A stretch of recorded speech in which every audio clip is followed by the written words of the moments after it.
So that if you have a bunch of people who are all demographically exactly the same age, the same gender, the same educational experience, they're probably going to see things more along the same line and be blind to a whole bunch of other factors.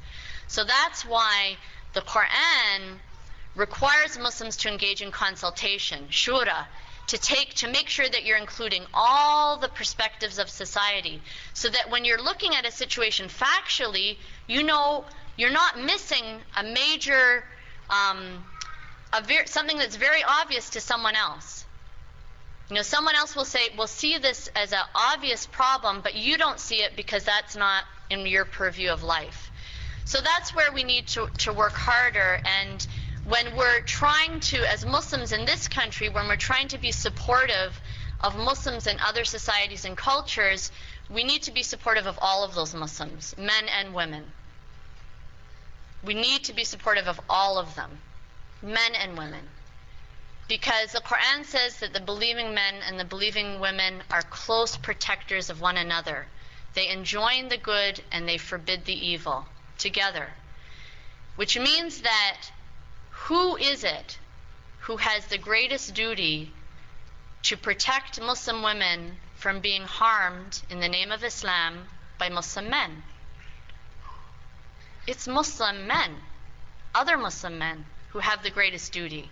And that's where Muslim men have to step up, because Muslim women are doing it, but Muslim men need to continue to step up and say, you know what, I'm not being unsupportive if I say, you know, you're doing something harmful to your own Muslim women.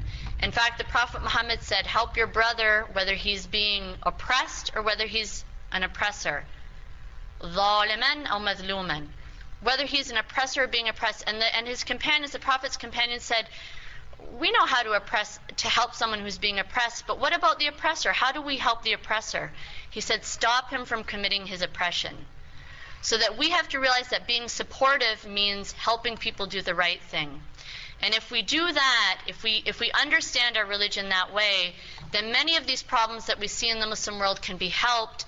And when we go and we do relief work in India or Pakistan or Sudan or Egypt or wherever we go with our aid organizations, and whenever we meet people, we will go with a perspective that we want to give all of the Muslims their rights, men and women, and we won't be shy to say the right thing because it's good for both of them.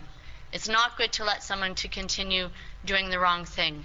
So thank you very much for your attention, and I know longer than I was supposed to, but maybe we'll see some of you after the break.